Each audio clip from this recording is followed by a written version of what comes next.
ಎಲ್ಲರಿಗೂ ನಮಸ್ಕಾರ. ಸನ್ಮಾನ್ಯರೇ, ತಮಗೆಲ್ಲರಿಗೂ ತಿಳಿದಿರುವಂತೆ ಇದೇ ತಿಂಗಳ 26ನೇ ತಾರೀಕಿನಂದು ಲೋಕಸಭಾ ಚುನಾವಣೆ ನಡೆಯಲಿದೆ. ಈ ಪ್ರಯುಕ್ತ ಜಿಲ್ಲಾ ಕಾಂಗ್ರೆಸ್ ಅಲ್ಪಸಂಖ್ಯಾತರ ವಿಭಾಗದ ಮುಖಂಡರುಗಳು, ಕಾರ್ಯಕರ್ತರುಗಳು ಮತ್ತೆ ಮುತವಲ್ಲಿಗಳ ಸಭೆಯನ್ನ ನಗರದ ದಾನಾ ಪ್ಯಾಲೇಸ್ನಲ್ಲಿ ಬೆಳಗ್ಗೆ 11 ಗಂಟೆಗೆ ಆಯೋಜಿಸಲಾಗಿದೆ. ಈ ಸಭೆಯಲ್ಲಿ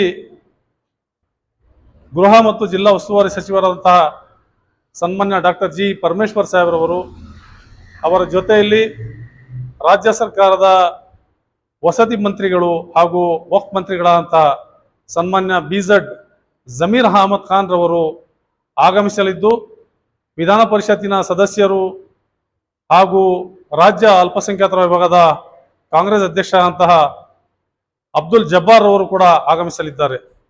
ಈ ಸಭೆಯಲ್ಲಿ ಸಹಕಾರ ಸಚಿವರಾದಂತಹ ಸನ್ಮಾನ್ಯ KN ರಾಜಣ್ಣರವರು, ಗುಬ್ಬಿ ಕ್ಷೇತ್ರದ ಶಾಸಕರಾದಂತಹ ಸನ್ಮಾನ್ಯ ವಾಸಣ್ಣರವರು, ಷಡಾಕ್ಷರಿಯರವರು, ಗೌರಿಶಂಕರ್ ರವರು, ಬೇಮಲ್ ಕಾಂತರಾಜುರವರು ಮತ್ತು ಅನೇಕ ಮಾಜಿ ಶಾಸಕರುಗಳು ಭಾಗವಹಿಸಲಿದ್ದಾರೆ. ಈ ಸಭೆಯಲ್ಲಿ ಎಲ್ಲ ಅಲ್ಪಸಂಖ್ಯಾತರ ಬಂಧುಗಳು ಆಗಮಿಸಿ ಈ ಸಭೆಯನ್ನ ಯಶಸ್ವಿಗೊಳಿಸಿ ಸನ್ಮಾನ್ಯ ಮುದ್ದಹನುಮೇಗೌಡರವರ ಗೆಲುವಿಗೆ ಶ್ರಮಿಸಬೇಕೆಂದು ಈ ಮೂಲಕ ತಮ್ಮಲ್ಲಿ ವಿನಂತಿ ಮಾಡಿಕೊಳ್ಳುತ್ತೇನೆ. ಜೈ ಹಿಂದ್, ಜೈ ಕರ್ನಾಟಕ.